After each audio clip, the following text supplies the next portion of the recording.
Let's go.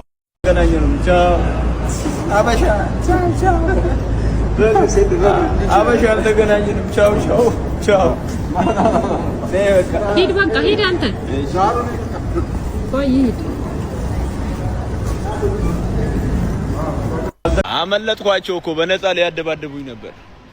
አመለጥኳቸው። አሁን ያው ቱርክ ነው ያለ ነው አበሻ ቱርክ ዩሮፕ ገብተናል። አበሻ ዩሮፕ ገብተናል። ዩሮፕ ያው ነጫጭባዎቹንም ምኑም እያያችሁ ነው። this is turkish ነው ያለ ነው። በነፃ ሊያለባልቡን ነገች ሲያምራቸው ይቀር የለም በነፃ ልታደባድቡኝ ነበር እናንተ ቀዳችሁ። ግን እኔ አመለጥኳችሁ። ዩሮፕ ነው ያለ ነው። ከዚህ በኋላ 30 ሚሊዮን ብር የ30 ሚሊዮን ብር መኪና የ30 ሚሊዮን ብር ቤት ከሰጣችሁ ብቻ መጣለው ማለት አልተገናኘን።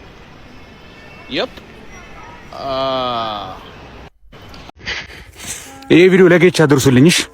ለአረፋ ሀገር ቤት ገብቻለሁ አልመለስም። በዛው በነፃ ላይ ያለጣልጥ እኔ ገንዘብ ሊሰራብኝ ለኪሴ ለፊት ኪሴ 20 ሚሊዮን ብር ለኋላ ኪሴ 20 ሚሊዮን ብር 60 ሚሊዮን ብር ተሰጥቶኝ ማለት ነው። ገና ባለ 50 ሚሊዮን ብር ሳር ቤት ተሰርቶልኝ ና ካልተባልኩ አልመለስም። ሞኝን ፈልግ ዩሮፕ ነው ያለው ተው ለአረፋ አድርሱለት። የቱርክ መንግስት ሆይ ይሄ በምስሉ የምታየው ሰውዬ የኢትዮጵያን 6 በሬ 20 በግ 3666 እንቁላል ወደ 10 ምናምን ዶሮ ወደ 90 ምናምን ላም የኢትዮጵያ ወደ 3 ሚሊዮን ብር የኢትዮጵያ 12 ሴቶችን በመያዝ የት ይዟቸው እንደተሰወረ አናቅምና የሰውዬ ወንጀለኛ ነው። ይዘህ ወደ ኢትዮጵያ መልስልን። በጣም ብዙ ነገር አባክኗል።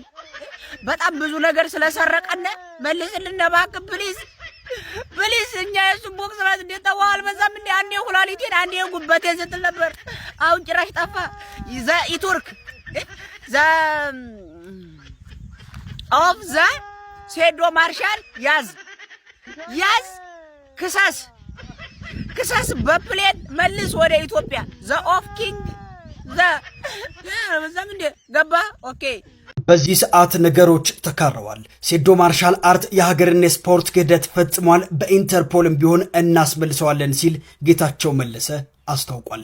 የማርሻል አርት ተወዳዳሪው ሴዶ ማርሻል ወደ አውሮፓ ቱርክ መኮብለሉንና እንዲሁም ደግሞ ለመመለስ የ70 ሚሊዮን ብር ቅድመ ሁኔታ ማስቀመጡ ተከትሎ የውድድሩ አዘጋጅ ጌታቸው መለሰ ጠንከር ያለ ምላሽን ሰጥቷል። ጌታቸው ባሰራጨው ይፋዊ የቪዲዮ መልእክት የሴዶን ድርጊት የሀገርና የስፖርት ክህደት ሲል ኮንኖታል። ታዲያ እናንተስ በዚህ ጉዳይ ምን ትላላችሁ? ሀሳባችሁን አጋሩ። ለተጨመረ ወቅታዊ አዳዲስ መረጃዎች የፕላስ ምልክቷን እየነካችሁ ፎሎ በማድረግ ቤተሰብ ነው። ሲያምርሽ ይቅር ጌችና የኢትዮጵያ ሲያምራችሁ ይቅር በነፃ ልታለባልቡኝ ማለት ይሄው ዩሮፕ ገብቻለሁ። ይሄው ቱርክ ነው ያለሁት አልተገናኘንም። እኔ እንግዲህ እንዳያችሁት ነው ሴዶ የሀገር ክህደት ፈጽሟል፣ ኮብልሏል ከሀገር። ምንም ማድረግ አይቻልም። ለማስመለስ እንጥራለን፣ በኢንተርፖልም ቢሆን ለማስመለስ እንጥራለን። ይሄው ነው የሀገር ክህደት ፈጽሞብናል። እንግዲህ እሱ ብቻ ሳይሆን ለስፖርቱም ክህደት ነው፣ ትልቅ ክህደት ነው የተፈጸመብን።